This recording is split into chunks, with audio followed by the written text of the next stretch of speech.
गाव असावे सुंदर, स्वच्छंद मनी हा उल्हास. गाव असावे गावासारखे, त्यासाठी हवे घन कचरा व्यवस्थापन.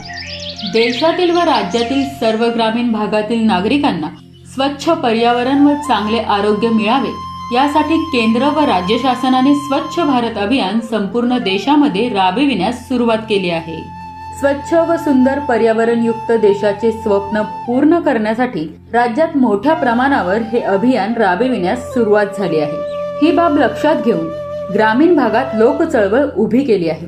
स्वच्छतेच्या लोकचळवळीला ग्रामीण भागातून मोठ्या प्रमाणावर प्रतिसाद मिळत आहे. या माध्यमातून शाश्वत स्वच्छतेचे लक्ष्य गाठण्यासाठी सन 2020-21 ते 2024-25 या कालावधीसाठी केंद्र व राज्य शासनाच्या स्वच्छ भारत मिशन टप्पा 2 ची अंमलबजावणी सुरू आहे. सदर टप्प्यामध्ये वैयक्तिक शौचालय बांधकाम, सार्वजनिक शौचालय बांधकाम या घटकांसोबतच घनकचरा व्यवस्थापन, सांडपाणी व्यवस्थापन, मैला गाळ व्यवस्थापन, गोवर्धन प्रकल्प, प्लास्टिक कचरा व्यवस्थापन या घटकांची प्रभावीपणे अंमलबजावणी सुरू आहे. स्वच्छ भारत मिशन ग्रामीण टप्पा 2 राबविण्यासाठी केंद्र शासनाचा 60% व राज्य शासनाचा 40% निधीचा हिस्सा आहे. ग्रामीण भागात होणाऱ्या घन कचरा भूमिभरण बाबतची माहिती ग्रामपंचायतींकडून उपलब्ध करून लोकसहभागाने या समस्येवर तोडगा काढणे ही काळाची गरज आहे. असे झाले तरी ही समस्या न राहता पर्यावरण रक्षणाबरोबरच ते एक उत्पन्नाचे साधन बनू शकेल. याकरिता सर्वांचा उत्स्फूर्तपणे सहभाग आवश्यक आहे. आपण सुरुवातीला घनकचरा म्हणजे काय हे जाणून घेऊया. घर, सार्वजनिक ठिकाण, व्यवसाय, उद्योग इत्यादींमधून निघणाऱ्या निरुपयोगी टाकाऊ सेंद्रिय व असेंद्रिय पदार्थांना घनकचरा म्हणतात. या घनकचऱ्याचे वर्गीकरण जैविक विघटनक्षम म्हणजेच सेंद्रिय ओला कचरा, यामध्ये उरलेले अन्न, शेतीमधील भाजीपाला, घरातील केर कचरा, शेण, पालापाचोळा, बाजारपेठेतून निघणारा कचरा असतो.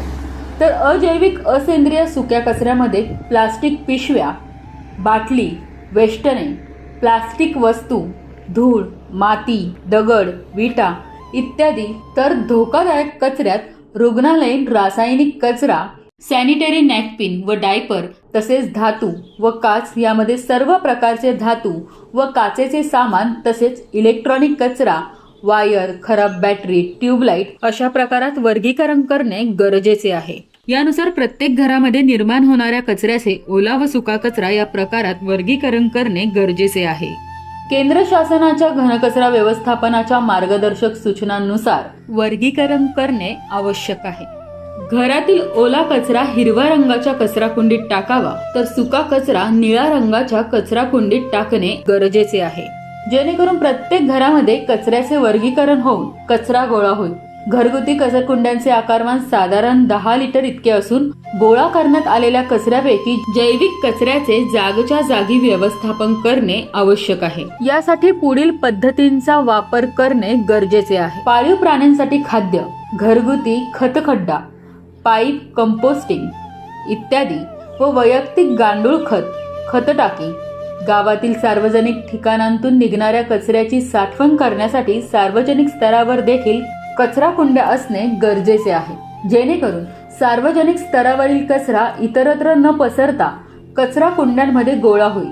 घरगुती स्तरावर व्यवस्थापन शक्य नसलेला कचरा व सार्वजनिक स्तरावर गोळा करण्यात आलेला कचरा विलगीकरण केंद्रात वहन करून घेऊन जाणे गरजेचे आहे.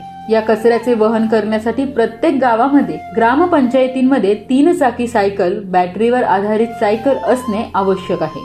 सदर वाहनामध्ये वर्गीकृत ओला व सुका कचरा गोळा करण्यासाठी किमान 2 कप्पे आहेत. वाहन चालविण्यासाठी व वर्गीकृत कचरा कप्प्यांमध्ये टाकण्यासाठी 2 महिला नेमणे आवश्यक आहे. हे काम बहुतांश महिला बचत गटातील महिला करीत असून त्यांना प्राधान्य देणे गरजेचे आहे. कुटुंब व सार्वजनिक स्तरावर निर्माण होणारा कचरा गोळा करणे, त्याचे वर्गीकरण करणे व अंतिम व्यवस्थापन करणे आवश्यक आहे. यासाठी गावामध्ये जागेच्या उपलब्धतेनुसार एकत्रित किंवा स्वतंत्ररित्या कचरा साठवण व्यवस्था, वर्गीकरण व्यवस्था, अंतिम प्रक्रिया व्यवस्था उपलब्ध करून देणे आवश्यक असल्यामुळे हे काम एकाच किंवा वेगवेगळ्या शेडमध्ये करण्यात येते. म्हणजेच गाव पातळीवर रिसोर्स रिकव्हरी सेंटर विलगीकरण केंद्राच्या स्वरूपात ही व्यवस्था काम करेल. गावस्तरावर एकत्र केलेल्या कचऱ्याचे ओला व सुका असे वर्गीकरण झाल्यावर ओल्या कचऱ्यापासून सेंद्रिय खताची निर्मिती केली जाईल आणि हे तयार होणारे खत विक्री करून उपलब्ध होणारा निधी स्थानिक कचरा व्यवस्थापनासाठी वापरला जाईल. यासाठी रिसोर्स रिकव्हरी सेंटरमध्ये खत टाकी, नाडे, गांडूळ खत प्रकल्प, रोटरी ड्रम इत्यादी तंत्रज्ञानाचा उपयोग केला जाईल. याकरिता ग्रामीण भागात निर्माण होणारा कचरा प्रति व्यक्ती अंदाजे 80 ग्राम अशी परिगणना केली जाते. त्यानुसार नाडेपची किंवा अन्य अंतिम व्यवस्थापनाच्या उपांगाची संख्या ठरवली जाते. नाडेप किंवा गांडूळ खत प्रकल्पांसाठी ओलावा व सावली आवश्यक असते. त्याकरिता नाडेप किंवा गांडूळ खत प्रकल्प हे रिसोर्स रिकव्हरी सेंटर विलगीकरण केंद्रामध्येच असतात. यात विविध प्रकारानुसार कचरा वर्गीकृत केला जातो.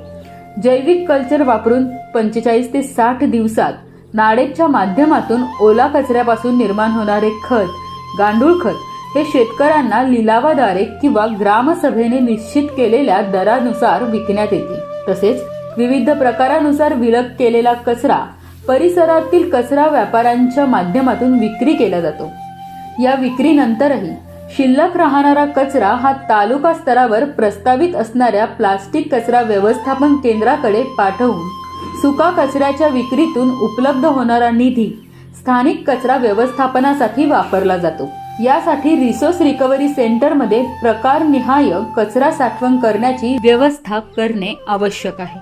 गाव पातळीवरील दवाखान्यांमधून निर्माण होणारा घातक कचरा शक्यतो त्याच ठिकाणी किंवा त्यासाठी संबंधित विभागाने उपलब्ध करून दिलेल्या व्यवस्थेद्वारे त्याचे व्यवस्थापन करणे गरजेचे आहे. अशी व्यवस्था उपलब्ध नसल्यास ती उपलब्ध होण्यासाठी ग्रामपंचायत प्रयत्न करणे गरजेचे आहे आणि तोपर्यंत या घातक कचऱ्याचे स्थानिक ठिकाणी शास्त्रीय पद्धतीने व्यवस्थापन करणे गरजेचे आहे. रिसोर्स रिकव्हरी सेंटरसाठी संरक्षण व्यवस्था, छत, कचरा वाहतूक करणाऱ्या वाहनांसाठी योग्य मार्गिका व पार्किंग व्यवस्था, पाणी पुरवठा, विद्युत पुरवठा, मनुष्यबळासाठी स्वच्छता व्यवस्था आणि आवश्यकतेनुसार पर्सनल प्रोटेक्शन साधने, helmet, goggles, mask, hand gloves, PPE kit, reflector jacket, gumboot त्यांना प्राधान्य देणे आवश्यक आहे. हे काम बहुतांश महिला बचत गटातील महिला करीत असून त्यांना प्राधान्य देणे गरजेचे आहे आणि त्यांची सुरक्षा जपली जाणे महत्त्वाचे आहे.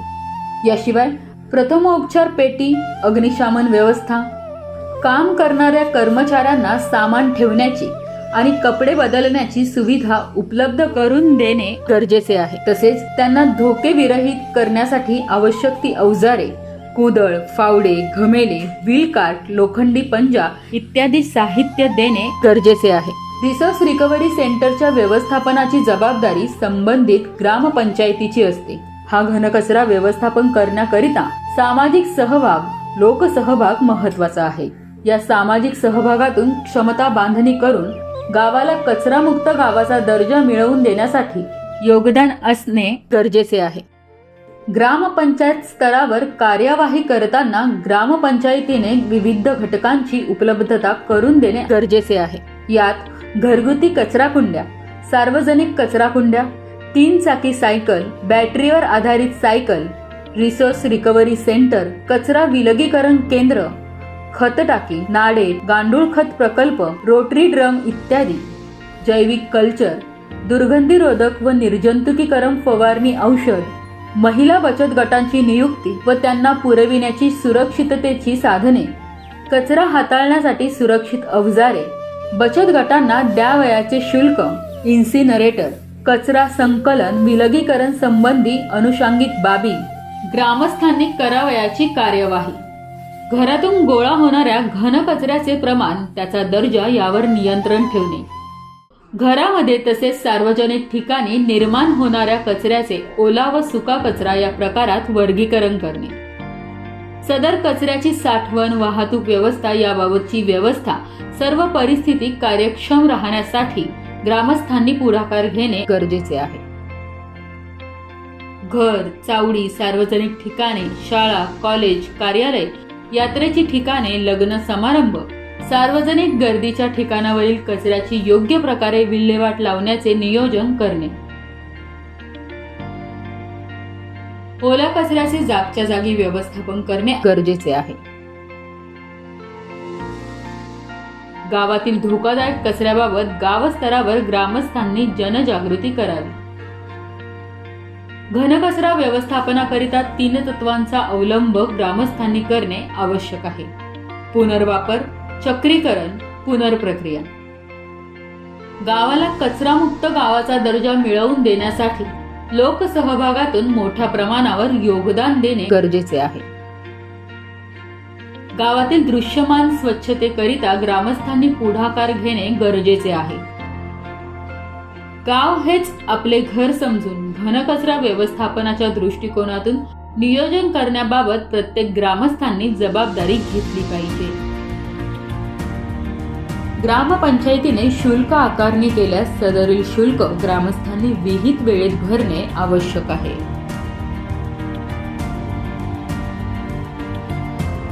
तेव्हा गावकरी बंधू भगिनींनो, आपले घर, आपला परिसर, आपले गाव, आपला तालुका, आपला जिल्हा आपल्याला मिळून स्वच्छ सुंदर ठेवायचा आहे. त्यामुळे आतापासूनच घनकचरा व्यवस्थापन करा आणि स्वच्छ भारत अभियानात आपला सहभाग नोंदवा.